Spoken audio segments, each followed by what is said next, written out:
Hello, it's Echo, and welcome to another video.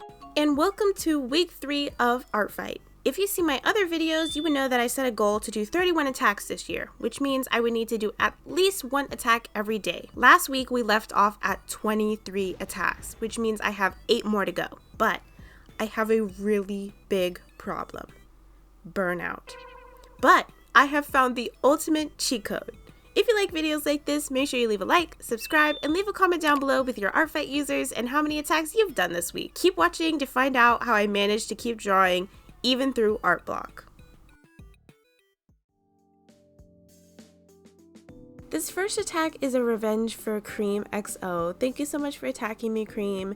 And I feel a bit bad because I'm not super happy with how this drawing turned out. At this point, I started to feel really unmotivated and I could feel the art block creeping in. I definitely needed a break, but that wasn't really an option for me because I want to post videos every week, so I can't really take a break now. So the next best thing is to pivot. I know a lot of you are fairly new to my channel, but I actually used to make a lot of traditional art content, and this is how I started my art journey. I had a hunch that maybe if I go back to something that is more familiar and comfortable to me, I could manage to crawl my way out of this slump. And I was right. I never even considered the fact that I could do my attacks traditionally.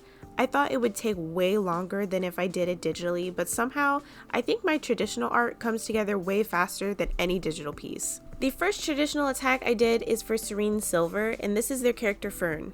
I originally had sketched this in my sketchbook very loosely, and I was in love with how the sketch turned out, so I wanted to put this on a bigger piece of paper and color it. I transferred it using a lightbox method. I feel like doing this traditionally was somehow also way more rewarding. It's so nice to be able to physically hold the art in your hand and look at it from literally every angle possible, and it's also pretty cool that I just have Fern on a piece of paper forever now. I'd also like to quickly apologize for how kind of shoddy this video is going to be. I don't have a super good setup for recording my traditional art, so I'm doing the best I can, and I feel like the lighting is definitely not the best, especially when it comes to the colors, which you will see that later on. Because of the kind of bad setup I had, I didn't record the sketching process of the pieces I will be showing in this video, and one piece is missing entirely due to time crunch I'm under for getting this video out, but I did record the full thing and it will be posted as a reel, so you can watch it like that.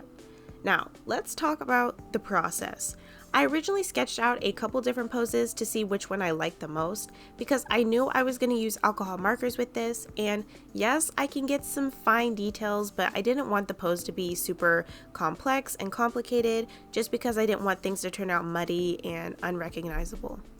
Now I'm going in with my alcohol markers, which was definitely the hardest part of this entire process. I had swatched every skin tone I had and none of them really fit with either of the characters I'm going to be showing in today's video, but I tried my best. I feel like this color especially comes off super yellow on camera, but it definitely doesn't look this harsh in person or when I took a picture of it.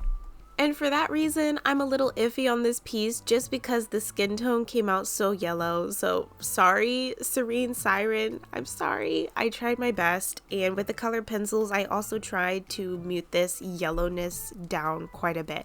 The rest of the coloring process is pretty straightforward. I'm just going in and filling in all of the big spaces with the colors that they need to be, and I like to start with the skin tone just so I can see what it's going to look like with the rest of the colors. And before I put any color down, I always make sure I swatch it on a little piece of paper next to me, which you can see in the corner. I don't know if anyone else has this issue, but specifically with my ohuhu markers, sometimes the layering of them, like if I try to put a blush over a skin tone, it comes out like very patchy and it almost separates the ink.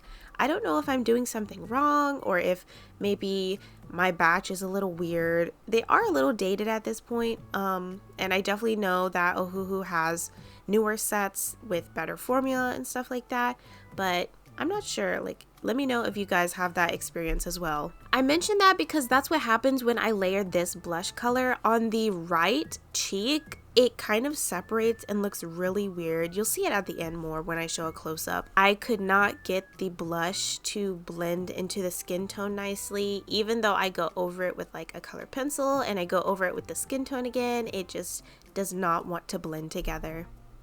Always a bit nerve-wracking to go in with like the really dark colors because one little mistake and then the piece is kind of ruined.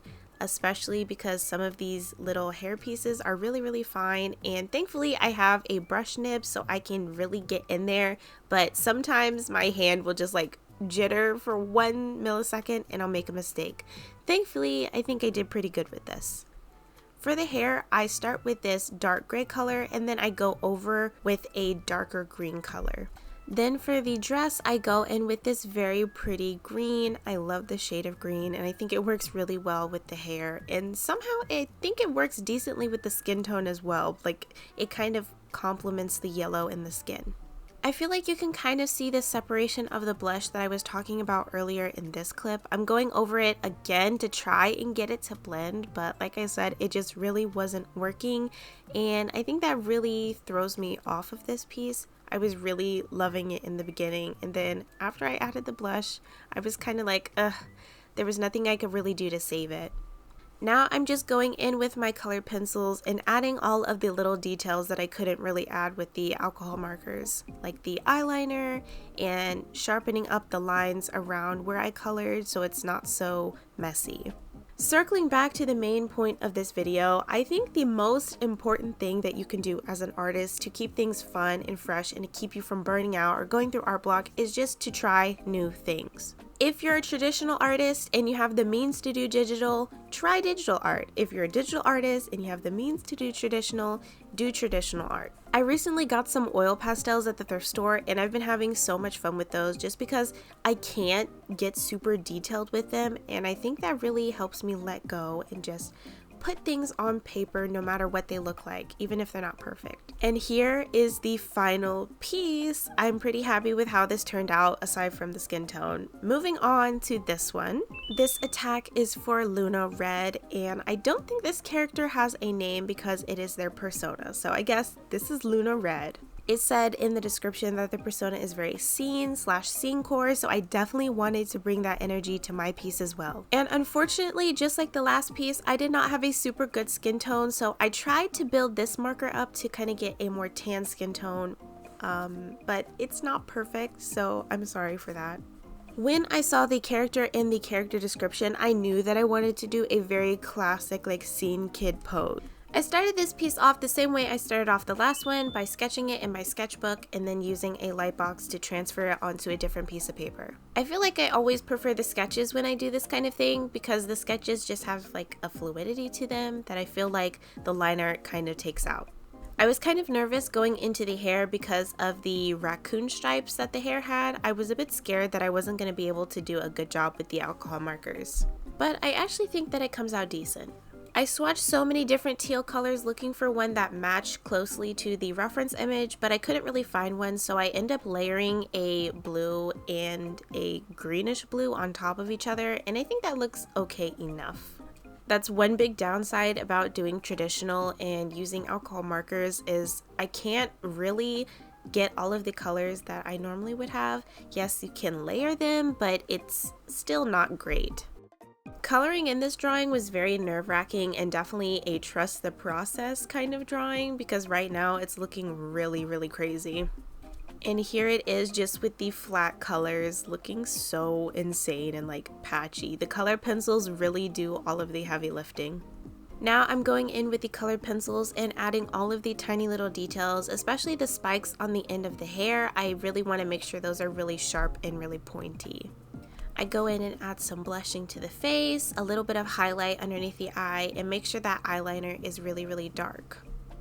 And just like with all of my other drawings, I really like to add these little flyaway strands, and especially for this drawing and this aesthetic, I feel like it really brings the whole piece together.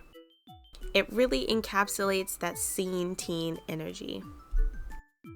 Sorry for my hand being in the way for most of this process. If I move my hand, then I can't see what I'm doing, and then if I put it to where I can see, then you can't see. So I try and find a good balance, but it's kind of difficult with this recording setup. Now I'm adding the finishing details by adding some line art at the edges to make them pop a little bit more, and we are basically done. I really like how this piece came out, and I hope Luna Red also likes it. And I hope you guys liked it as well, because that is it for this video. Thank you all so much for sticking around to the end of the video, and thank you so much to everybody that has been attacking me on Artfight. It really means the world to me. Make sure you leave a like, subscribe, and I will see you all next time. Bye!